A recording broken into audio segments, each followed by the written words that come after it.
Monsieur le ministre d'État en charge de l'aménagement du territoire, Madame la vice-ministre de l'EPST, Monsieur le directeur général de Sokimo, Monsieur le directeur général de la MIBA et le conseiller juridique de cette même entreprise, Mesdames et Messieurs les bâtonniers qui sont dans cette salle, nous sommes deux, distingués invités en vos qualités. Vite, parce qu'on nous demande d'être même si la matière est assez abondante, de s'entretenir avec vous sur les mandataires en ville, les carrières face au milieu tout à fait naturel entre le corps des mandataires en ville, effectivement dans le son professionnel, et que le législateur a voulu à ce que les questions liées à l'administration, les questions liées à l'administration minière soient gérées par une catégorie professionnelle. Et donc, ce n'est pas tout le monde qui peut interagir avec l'administration minière. La loi elle-même, l'administration minière a prévu à ce que cette interaction se fasse à travers un corps, appelé le corps des mandataires en mine et carrière, quand certainement les autres mandataires vont y revenir. Les investisseurs en RDC, comme je l'ai dit tout tantôt dans mon exposé, il est tout à fait clair qu'avec les conditions renforcées pour la maximisation des recettes, les investisseurs se réservent, par exemple, de ne plus continuer à investir en RDC. Et depuis la sortie de cette loi, on n'a pas encore vu un gigantesque investisseur qui est venu investir en RDC. Pour la simple raison que les gens se posent des questions, pourquoi dans la loi minière de 2018, n'est-ce pas, il est demandé aux investisseurs, d'abord lorsqu'ils ont des profits excédentaires, au-dessus de 25%, de verser 50% de ce qu'ils ont gagné entre les mains de l'État congolais. Mais ils se disent, dans la loi de 2002, il n'y en avait pas. Et dans la loi de 2018, on est passé de 0, du néant, à 50%. C'est quand même trop, ça décourage un peu les investisseurs. Et là, il y a un problème qui s'impose, c'est la détérioration du climat des affaires. Il faudra que cette question soit revisitée pour permettre aux investisseurs de se retrouver aussi et d'accepter de revenir nombreux en RDC pour investir. Justement, le climat des affaires. Excellence, Madame la vice-ministre,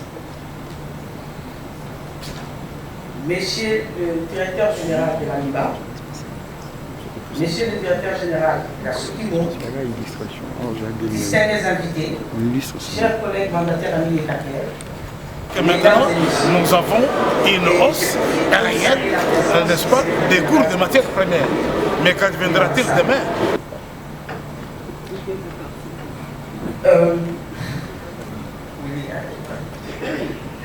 Bon, pour revenir à mon thème, je veux dire, réfléchir sur l'évolution de la législation minière congolaise et son impact sur les conséquences économiques m'amène à remonter le temps, c'est-à-dire remonter le temps jusqu'à la période coloniale. Comme vous devez le savoir, notre pays a été colonie belge et à l'époque, le législateur colonial avait légiféré sur la question de mine. Le premier décret qui a été pris était celui de 1910, qui a été modifié par celui de 1919, mais cela réglementait que l'exploitation et la recherche minière dans les Katanga. En 1937, il y a eu un autre décret qui a été pris pour légiférer cette fois-là l'exploitation minière sur toute l'étendue du territoire national. Le décret de 1937 est resté en vigueur jusqu'en 1967, année de la promulgation de la première législation minière du Congo indépendant. Et cette législation légiférait les questions de mines et des hydrocarbures. Il va s'en suivre l'abrogation de cette ordonnance-là de 1967 en 1981, lorsque le législateur a encore une fois légiféré sur les questions de mines et des hydrocarbures. Mais la loi de 81 ne s'était pas vraiment écarté de la loi de 67, puisque ça reprenait à peu près le même disposition. Et il a été constaté que cette modification n'avait pas vraiment apporté d'impact positif dans le secteur minier. Et les dispositions contenues dans ces lois n'étaient pas incitatives pour le secteur.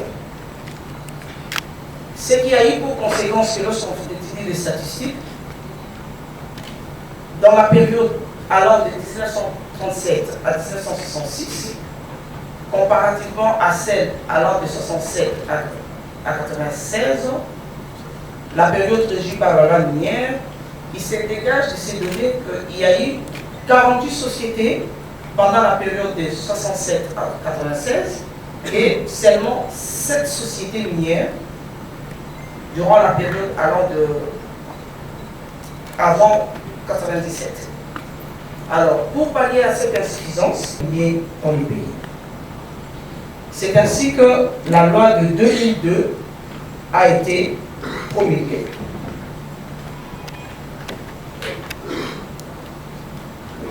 Cette loi avait apporté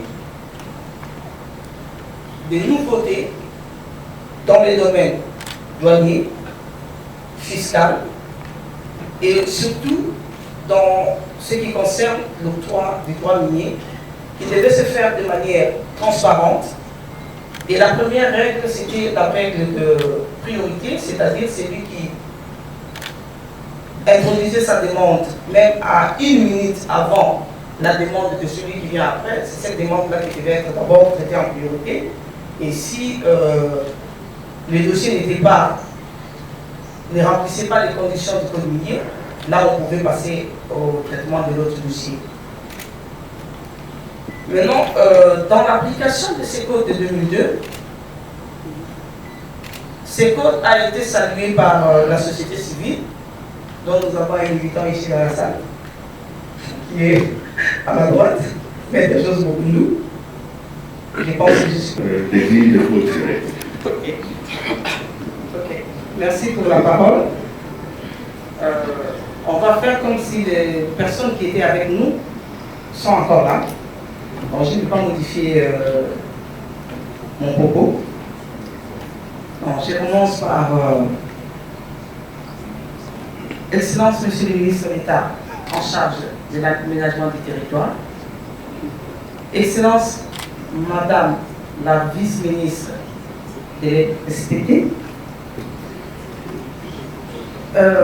Monsieur le DG de la MIBA. Monsieur le DG de la Sokimo. Honoré mandataire en mine. Distingués confrères. J'ai commis un lapsus, je vais recommencer par le bâtonnier. J'espère que je ne serai pas sanctionné. Alors, je voudrais dire ceci. 8 mois et 21 jours après son lancement officiel, le corps des mandataires en mine et carrière a jugé utile de renforcer ses capacités professionnelles, se serrer les coudes et partager leurs diverses expériences. Ce colloque nous a offert l'opportunité de nous acclimater de notre rôle en tant qu'organisation contributrice aux bonnes pratiques de gestion et d'exploitation des mines en République démocratique du Congo. Venant des organisations, structures et cabinets différents, nous venons de poser les jalons de l'avenir de notre groupement par des précieux échanges, des discussions ouvertes et constructives, des réflexions approfondies sanctionnées par des propositions suffisamment fertiles. Permettez-moi de remercier Son Excellence Madame la ministre de Mines qui s'est excusée, patronne du secteur et marraine du corps des mandataires en mines et carrières, pour son soutien, ses conseils et son encadrement qui offre responsablement toutes les chances à l'émergence de notre réseau.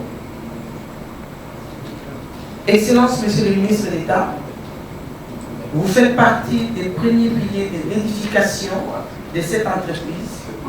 Nous sommes admiratrices du souci des progrès qui vous animent vis-à-vis de ces corps. Excellence, Madame la vice-ministre de l'enseignement primaire, secondaire et technique, nous sommes particulièrement marqués par votre présence. Nous espérons vivement compter sur votre accompagnement en tant que partenaire inconditionnel de notre corps. Nous tenons à féliciter nos brillants intervenants pour leur richesse posée, nous dispenser ces jours. Votre disponibilité, votre énergie et votre souci pour le progrès de notre organisation nous ont fondamentalement marqués. Soyez-en grandement remerciés.